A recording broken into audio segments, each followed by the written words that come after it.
ओम नमः शिवाय। प्रिय श्रोताओं, आप सभी को नमस्कार। आप सभी का स्वागत है हमारे चैनल भक्ति सागर में, जहां हम लेकर आते हैं दिव्य और पौराणिक कथाएं। भोलेनाथ की असीम कृपा और माता पार्वती के पवित्र आशीर्वाद से आज हम आरंभ करने जा रहे हैं पावन सोमवार व्रत कथा। सोमवार का दिन देवों के देव महादेव को अत्यंत प्रिय माना गया है। इस दिन श्रद्धा और सच्चे मन से किया गया व्रत जीवन के हर दुख, संकट और बाधा को दूर करने वाला माना जाता है। कहा जाता है कि जो भी भक्त पूरे विश्वास और भक्ति भाव से भगवान शिव का स्मरण करता है, उसकी सभी मनोकामनाएं अवश्य पूर्ण होती हैं। सावन का पवित्र महीना हो या सामान्य सोमवार, शिव भक्तों के लिए यह दिन आत्मा की शांति, भक्ति और साधना का प्रतीक है। भोलेनाथ इतने दयालु हैं कि वे केवल एक लोटा जल और सच्चे मन की पुकार से ही प्रसन्न हो जाते हैं। उनकी कृपा से निर्धन को धन, दुखी को सुख और निराश व्यक्ति को नई आशा प्राप्त होती है। पुराणों में वर्णन मिलता है कि माता पार्वती ने स्वयं भगवान शिव को पति रूप में प्राप्त करने के लिए कठोर सोमवार व्रत किया था। तभी से यह व्रत विशेष रूप से विवाह, सुखी दाम्पत्य जीवन, संतान सुख और परिवार की खुशहाली के लिए अत्यंत फलदायी माना जाता है। आज की यह कथा केवल एक कहानी नहीं, बल्कि आस्था, विश्वास और भगवान की महिमा का दिव्य अनुभव है। इस कथा को सुनने मात्र से मन में सकारात्मकता आती है और शिव कृपा का अनुभव होने लगता है। इसलिए श्रद्धा और भक्ति के साथ इस पावन सोमवार व्रत कथा को अंत तक अवश्य सुने। तो आइए ओम नमः शिवाय के पवित्र मंत्र के साथ आरंभ करते हैं भगवान भोलेनाथ की महिमा से भरपूर सोमवार व्रत कथा, पूजा विधि और महात्म्य को। तो प्रिय श्रोताओं, प्रेम से बोलिए ओम नमः शिवाय। तो प्रिय श्रोताओं, आइए सुनते हैं सोमवार व्रत कथा का महात्म्य। सोमवार का व्रत चंद्रदेव और भगवान भोलेनाथ की अर्चना के लिए किया जाता है। इस व्रत को श्रद्धा पूर्वक करने से मानसिक क्लेशों से छुटकारा मिलता है और सभी मनोकामनाएं पूर्ण होती हैं। यदि श्रावण के महीने में सोमवार का व्रत किया जाए तो यह अधिक फलदायक सिद्ध होता है। वैसे यह व्रत चैत्र, श्रावण और कार्तिक मास में किया जाता है। इस व्रत को में सोमवार के दिन उपवास रखकर भगवान शंकर, माँ पार्वती जी की पूजा अर्चना करनी चाहिए तथा दिन में एक बार भोजन करना चाहिए। सोमवार व्रत करने से स्त्रियों को पति सुख, पुत्र का सुख मिलता है। अब सुनते हैं पूजन विधि। भगवान शंकर की पूजा का श्रेष्ठ समय प्रातःकाल माना जाता है। अतः सोमवार के दिन प्रातःकाल ब्रह्म मुहूर्त में उठकर नित्य क्रम से निवृत्त होकर स्नान कर पूजन हेतु ध्यान कर भस्म धारण कर कुशा पर बैठें। पूर्व अथवा उत्तर दिशा की ओर मुख रखें। चौकी पर सफेद कपड़ा बिछाएं। उस पर तांबे पर खुदा सोमवार यंत्र और भगवान शिव की प्रतिमा तथा शिवलिंग की स्थापना करें। बिल्व पत्र, पुष्प, अक्षत, जल एवं दक्षिणा इत्यादि सामग्रियां अपने निकट रखें। शिव पूजन विधान के पश्चात व्रत कथा पढ़नी चाहिए। व्रत कथा पूर्ण करने के उपरांत भगवान शिव को भोग लगाकर तुलसी के पौधे को अर्घ्य दें एवं दिन में एक समय ही भोजन करें। सोमवार व्रत कथा। एक साहूकार बहुत अमीर था। उसके पास धन की कोई कमी नहीं थी। साहूकार के पास सभी सुख और ऐश्वर्य के साधन थे, किंतु उसको एक ही दुख था कि उसके कोई औलाद नहीं थी। दिन रात वह इसी चिंता में लगा रहता और पुत्र पाने के लिए हर सोमवार को भगवान चंद्रदेव व शिव जी की पूजा करता और व्रत रखता था। साहूकार की भोलेनाथ के प्रति ऐसी भक्ति देखकर एक बार माँ पार्वती जी ने शिव जी से कहा, हे नाथ, ये साहूकार आपका अनन्य भक्त है और सदैव ही आपका व्रत और पूजा भक्ति भाव से किया करता है। आप कृपा करके इसके मनोकामना को पूरी कर दे। पार्वती जी के ऐसे वचन सुनकर भोलेनाथ ने माँ पार्वती जी से कहा, हे पार्वती, यह संसार एक कर्म क्षेत्र है। यहाँ जो भी जैसा कार्य करता है उसे वैसा ही फल मिलता है। अर्थात जैसा कार्य मनुष्य करता है वैसा ही परिणाम भी भोगता है। किंतु माता पार्वती आग्रह पूर्वक बोली, हे महादेव, यह आपका अनन्य भक्त है। यदि इसको कोई भी दुख है तो आपको उसे दूर करना चाहिए। यदि आप अपने भक्तों की मनोकामनाएं पूरी नहीं करेंगे तो क्यों मनुष्य आपकी भक्ति, सेवा व पूजा करेंगे। पार्वती जी के इस आग्रह को सुनकर शिव जी ने कहा, हे शिवे, इस साहूकार के कोई पुत्र नहीं है, इसी कारण यह दिन रात चिंतित व दुखी रहता है। इसके भाग्य में संतान न होने पर भी मैं इसे पुत्र प्राप्ति के लिए वरदान देता हूँ, किंतु इसका पुत्र केवल 12 वर्ष तक ही जीवित रह सकता है, इसके बाद वह मर जाएगा। इससे अधिक मैं और इसके लिए कुछ नहीं कर सकता। यह सब बातें साहूकार सुन रहा था। उसे यह सारी बातें सुनकर न तो कोई खुशी हुई और न ही कोई दुख। वह पहले की भांति शिव जी की पूजा व व्रत करता रहा। कुछ समय पश्चात साहूकार की पत्नी गर्भवती हो गई और 10वें महीने में उसने एक बहुत ही सुंदर पुत्र को जन्म दिया। साहूकार के घर में खुशियां मनाई गई, किंतु साहूकार ने अपने पुत्र की 12 वर्ष की उम्र जानकर कोई खुशी प्रकट नहीं की और इस संबंध में किसी को कोई भेद भी नहीं बताया। वह बालक धीरे धीरे बड़ा होने लगा।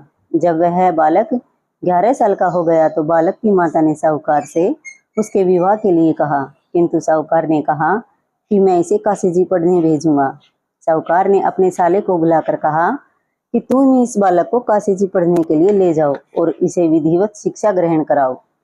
साहूकार ने उसको बहुत सा धन देकर कहा कि रास्ते में जहाँ कहीं भी ठहरो वहाँ यज्ञ और ब्राह्मणों को भोजन कराते जाना। इस प्रकार वह दोनों मामा भांजे रास्ते में यज्ञ करते, दान देते और भोजन ब्राह्मणों को कराते जा रहे थे। रास्ते में एक शहर पड़ा। उस शहर में राजा की कन्या का विवाह था। एक अन्य राजा का लड़का बारात लेकर आया था, लेकिन वह एक आंख से काना था।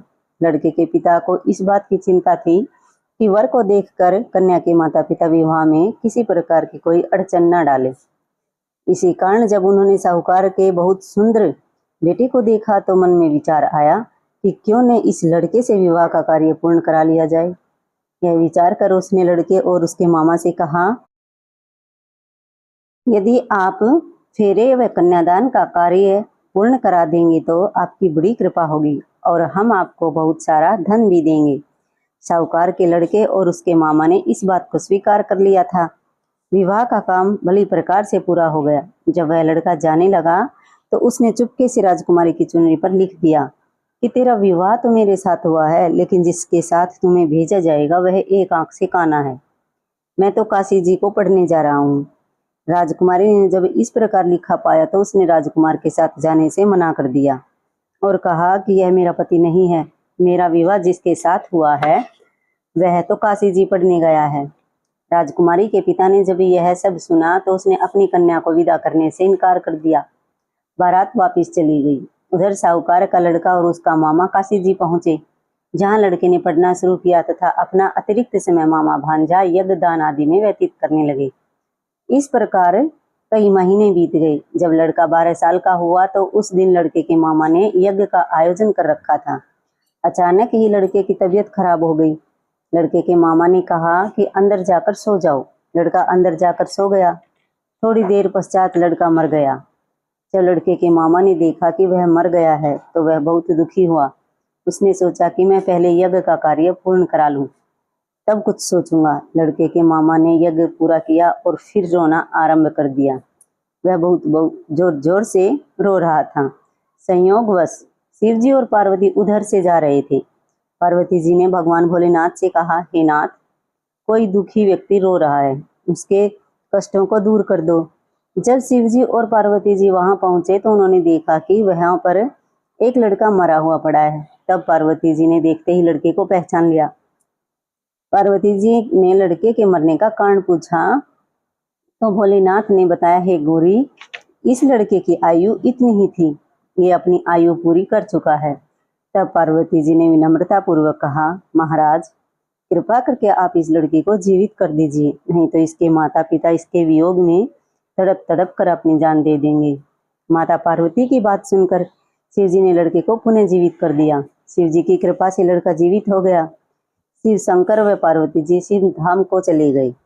शिक्षा पूरी होने पर लड़का और उसका मामा पहले की तरह यज्ञ करते, ब्राह्मणों को भोजन कराते तथा दक्षिणा देते हुए अपने घर की ओर चल दिए। रास्ते में दोनों उसी शहर में आए जहां पर उस लड़के की शादी हुई थी। वहां पहुंचकर दोनों ने यज्ञ करना शुरू कर दिया। जब वे दोनों यज्ञ कर रहे थे तो उस लड़के के ससुर यानी वहां के राजा ने, जो उधर से घोड़े पर बैठकर अपने सेवकों के साथ जा रहा था, उसने लड़के को पहचान लिया राजा ने महल में ले जाकर दोनों की खूब सेवा की। कुछ समय राजा के महल में रहने के बाद लड़के ने राजा से जाने की आज्ञा ली। राजा ने अपनी लड़की को लड़के के साथ विदा किया और साथ में बहुत सा धन एवं दास दासियों को भी भेजा। जब वे अपने शहर में आए तो लड़के के मामा ने कहा, पहले मैं तुम्हारे माता पिता को तुम्हारे आने की खबर सुनाता हूँ, तब तक तुम अपनी पत्नी सहित यहाँ आराम करो।